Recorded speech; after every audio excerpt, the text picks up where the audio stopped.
Graça e paz, graça e paz. Boa tarde, Deus abençoe a todos.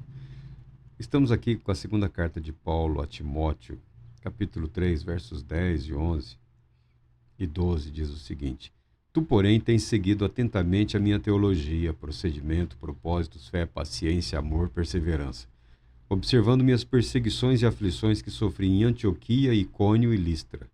Quantas perseguições suportei, contudo, de todas o Senhor me livrou. De fato, todas as pessoas que almejam viver piedosamente em Cristo Jesus serão perseguidas. Todas as pessoas que almejam viver piedosamente, viver em santidade em Cristo Jesus, sofrerão perseguição. O apóstolo Paulo, nesse aspecto, ele não separa. Os apóstolos serão perseguidos, os discípulos dos apóstolos, os profetas. Não, todo mundo. Todos os que quiserem viver piedosamente em Cristo Jesus serão perseguidos. Essa é uma característica, essa é uma marca que acompanha a vida do cristão. No começo do versículo 10 aqui, fala Tu, porém, tens seguido atentamente minha teologia. A melhor palavra aqui teria sido a doutrina, né? Tu tens seguido de perto a minha doutrina. O apóstolo Paulo era um homem muito exigente, mas ele não exigia de ninguém nada além do que ele exigia de si mesmo. Timóteo é um dos privilegiados que tiveram parte da sua formação na companhia do apóstolo Paulo. E a ele podiam recorrer sempre, sempre que necessário, sempre que preciso. É o que está acontecendo aqui, uma correspondência entre o apóstolo e o seu discípulo. Hoje isso é chamado de mentoria, ou outros chamam de direção espiritual, né? Direção espiritual, esse tipo de coisa. Alguém mais experiente faz uso da sua experiência, da sua larga experiência e da sua personalidade discreta para ajudar outros que estão passando por momentos que, para aquele que é mais experiente, não são propriamente uma novidade ou um mistério. Podem dizer, isso de fato acontece. E para Timóteo, Paulo está dizendo, todos que querem viver piedosamente serão perseguidos, ou seja, pode ficar tranquilo, pode se preparar, porque as perseguições virão.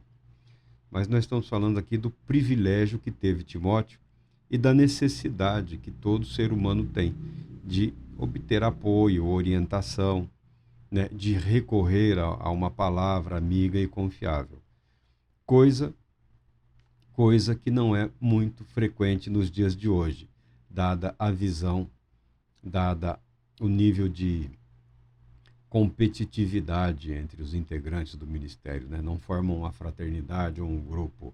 Há elementos de competitividade. Me disseram até esses dias que tem premiações, tem anualmente aí um evento, sabe? Eu não sei e não estou curioso para descobrir, que é feita, em que realizam as premiações no universo paralelo, na minha opinião, chamado gospel. Então, tem as premiações, o pastor do ano, o cantor, o isso, o aquilo, né? Quem arrecadou mais, né? O arrecadador do ano, quem mais ajudou, não sei, inventaram isso aí também.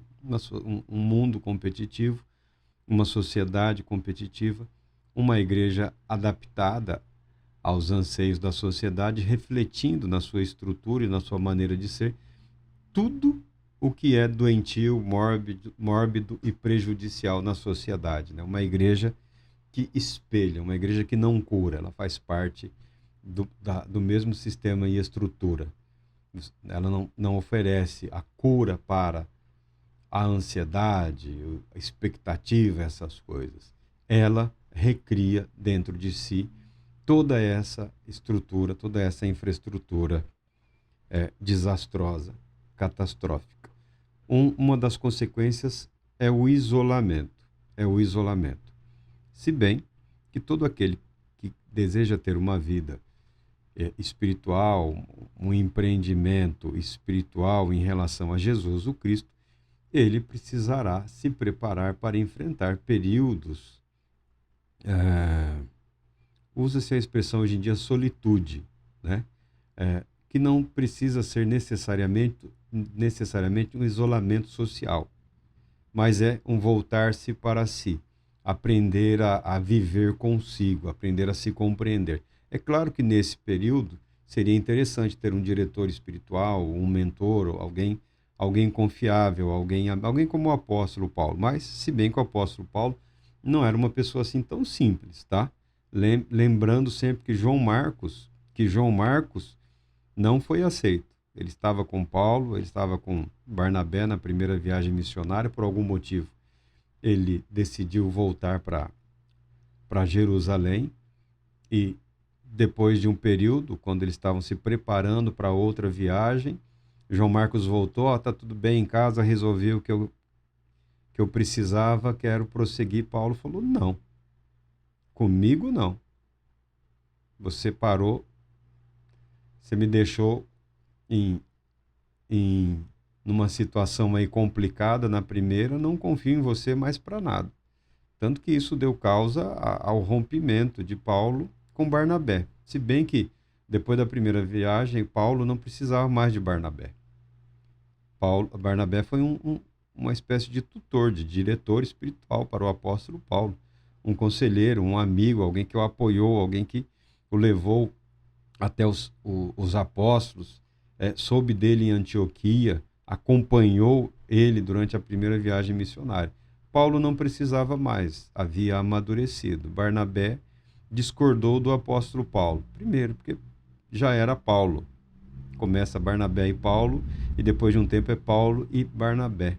Era o ministério de Paulo. Barnabé foi o consolador, o ajudador, o auxiliador, o braço humano na vida de Paulo. E esses dois homens, esses dois amigos, tiveram uma amizade estremecida, o que foi bom para o projeto missionário.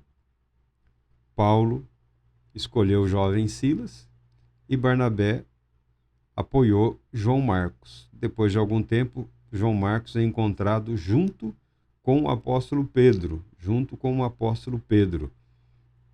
o já mais velho e paciente apóstolo Pedro, que acolheu junto a si o jovem João Marcos, o que nos agraciou, o que abençoou a igreja com o evangelho de Marcos, que na verdade ele passa mais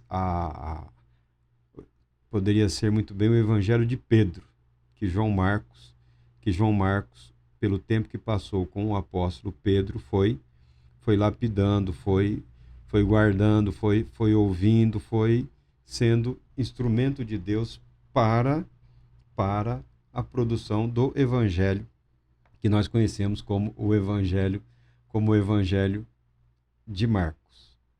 Mas todos tiveram a oportunidade de terem ao seu lado, de terem um apoio, no caso aqui, os apóstolos. E Barnabé foi ricamente abençoado em ter o apóstolo Paulo como seu mentor, como seu diretor espiritual, como aquele a quem ele podia recorrer nas mais diversas e difíceis ocasiões, É que o cachorro ele tá roncando aqui. Nós precisamos aceitar a verdade e a realidade. Nem todos teremos, ao longo da vida, a possibilidade de recorrermos a um diretor espiritual, a um mentor espiritual. Nem todos teremos essa possibilidade ao longo da vida.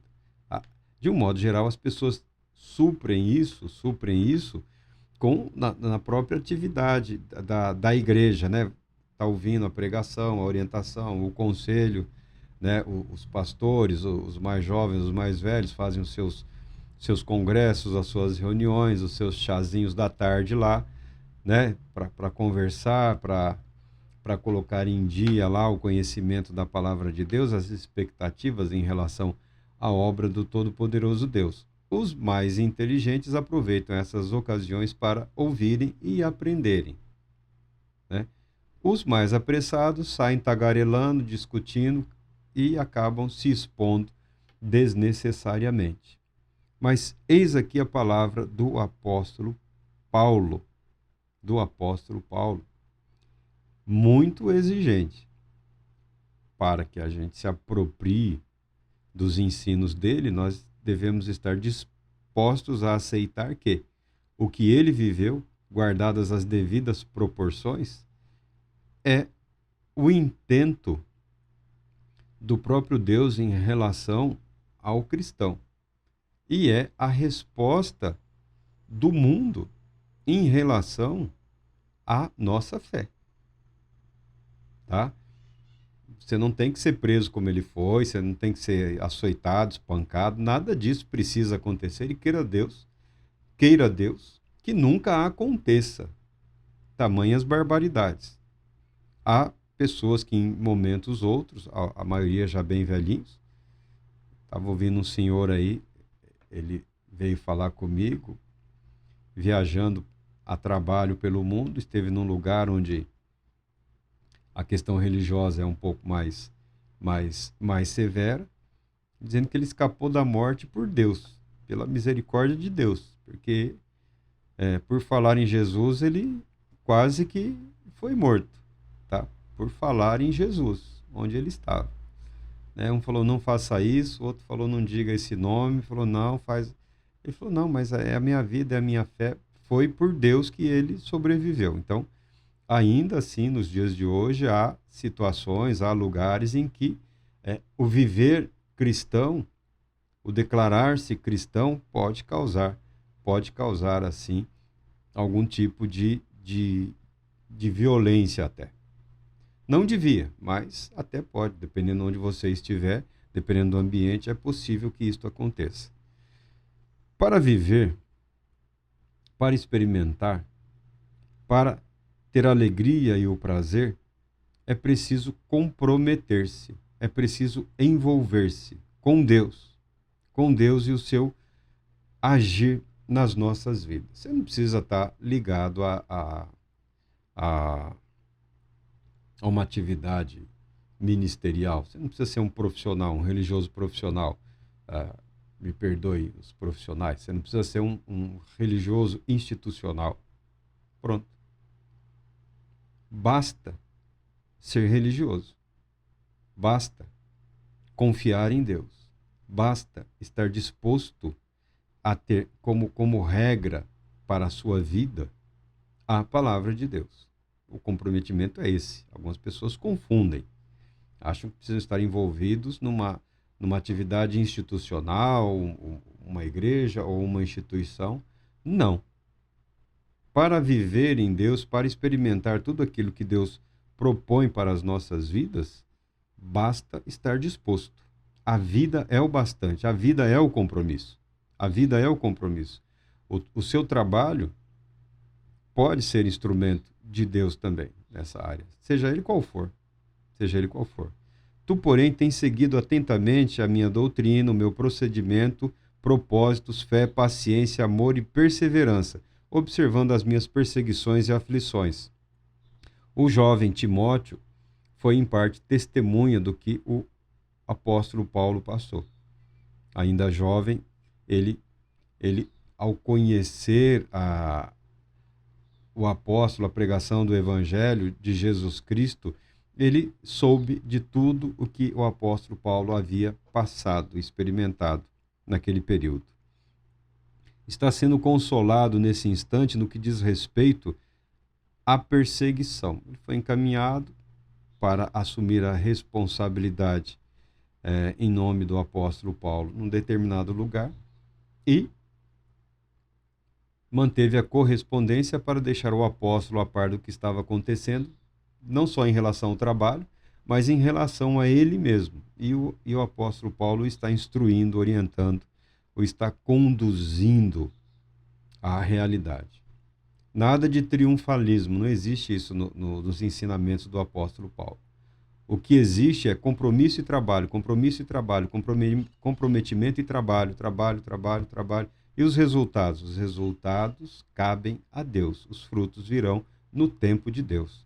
Todavia, os perversos e impostores andarão de mal a pior, enganando e sendo enganados. É o caminho do engano, o caminho do erro, que já estava ali, né, comendo pelas beiradas ali as igrejas que estavam em formação. Tu, no entanto, permanece no ensino que recebeste, sobre o qual tens plena convicção, sabendo perfeitamente que o tem aprendido. Porque desde a infância sabes as sagradas letras, que têm o poder de fazer-te sábio para a salvação, por intermédio da fé em Cristo Jesus. Timóteo havia sido instruído na juventude, na infância, na verdade, na infância, no conhecimento das Escrituras. Pelo que nós sabemos, a criança era instruída, eles começavam a receber uma educação por volta dos 5 anos de idade, entre os judeus, por volta dos 5 anos de idade. E conforme o crescimento, o desenvolvimento, isso ia até a idade que hoje nós chamamos de adolescência, né? que é um ponto de mudança, de virada, não só da idade, mas na própria estrutura orgânica, física do jovem, quando ele está sendo preparado, a transição é a palavra, para a vida adulta. Então, Timóteo foi instruído desde a infância na palavra de Deus. A mãe e a avó tiveram parte nisso, tiveram parte na formação deste jovem aqui. E agora o apóstolo Paulo fala, tudo que você precisa, esse mundo de novidades, que quando você observa atentamente, você descobre que, exceto em termos de inovações tecnológicas, né? Como vivemos tanto tempo sem esses aparelhos, esses equipamentos. Salvo isso, tudo que se expresse em termos de conhecimento filosófico, teológico, essas áreas espirituais, toda novidade deve ter, no mínimo, uns 1000 anos, tá? Eu estou sabendo Aí você vai procurar pesquisar, já não era novidade há 1000 anos atrás. Tem seus momentos de ascensão, declínio, o que é normal na história, porque cada geração procura o que lhe convém, e às vezes deixando de lado o que, de fato, pode trazer edificação, conforto. A palavra de Deus, a Escritura, o registro inspirado por Deus, tem para as nossas vidas hoje o que seria o conselho do apóstolo. Tem o apóstolo Paulo está em Jerusalém, voltou para lá, vamos conversar com ele. Por internet, por carta, por telefone, por satélite, não importa. A palavra dele seria exatamente essa. A orientação dele seria exatamente essa. Prestando contas a Deus, já que é difícil hoje estabelecer alguém confiável, porque confiança é algo também que se conquista. Respeito é algo que nós devemos expressar em relação a todos. Agora, confiança é algo que se conquista ao longo de muito tempo. Não que acreditemos que as relações devam ser pautadas pela desconfiança, mas também não há espaço para ingenuidade. Devemos saber ser reservados em matéria de fé. Eu queria um conselheiro. Eu queria um diretor espiritual. Eu queria alguém que pudesse me dizer algo que pode esclarecer as minhas dúvidas. Eis aqui a palavra de Deus. Eis aqui a palavra de Deus, onde estão registrados os ensinamentos do próprio Jesus Cristo, dos apóstolos de Jesus Cristo, da palavra orientada, inspirada pelo Espírito Santo através da vida de homens e mulheres. Esta mesma palavra que o apóstolo Paulo declara já está presente na sua vida, Timóteo, desde a sua infância. Desde a sua infância. Não há necessidade de se preocupar com eventos de natureza contrária, porque todos os que querem, de fato, viver uma vida de piedade, uma vida de consagração, de dedicação a Deus, não a instituição religiosa. Consagração não a regra monástica ou a regra eclesiástica ou ao direito canônico, não. Consagração a Deus. A Deus, dedicação a Deus. Tá? Dedicação a Deus é um direito seu, é um direito meu, é um direito de todo aquele que crê em Deus. Por que não? Porque você tem que se filiar o tempo todo. Porque você tem que estar sempre se associando. É claro que no que diz respeito ao conhecimento, há instituições aí que estão aptas para promover a devida orientação, a devida instrução, seguindo aí as regras, seguindo o método que funciona, né, a metodologia educacional que funciona, que permite a assimilação do conhecimento de forma sistemática. Agora, nós estamos falando de ter o conselheiro, o Espírito Santo. É claro que é a pessoa do Espírito Santo, que vai atuar muito livremente na sua vida através da Escritura, através da Bíblia, através da palavra de Deus. Aí vem o texto, né? Porque toda a Escritura é inspirada por Deus e proveitosa para ministrar a verdade, para repreender o mal, para corrigir os erros e para ensinar a maneira certa de viver, a fim de que todo homem de Deus tenha capacidade e pleno preparo para realizar todas as boas ações. Aqui você pode colocar todo homem de Deus e toda mulher de Deus. Todos aqueles que são de Deus, todas as pessoas de Deus, sejam capacitados pela palavra, que é instrumento da ação do Espírito Santo, a realizar boas obras ou boas ações. Boas obras, boas ações não dizem respeito exclusivamente à pregação do Evangelho ou à ministração de dons espirituais ou coisas do gênero. Todas as boas obras, todas as boas ações diz respeito a todo o nosso modo de viver, os relacionamentos pessoais, conjugais, familiares, sociais, profissionais. A palavra de Deus é o instrumento, é o veículo utilizado pelo Espírito Santo para trazer às nossas mentes e corações as informações necessárias para que nós possamos ser fortalecidos na verdade, capazes de repreender toda a influência maligna contra nós e contra outros e corrigir os nossos próprios erros e talvez orientar outros a não cometerem erros daquela natureza, apresentando a oportunidade de que é realmente sim possível viver de maneira a agradar a Deus. Deus Todo-Poderoso te abençoe, te proteja e te conceda paz, muita paz.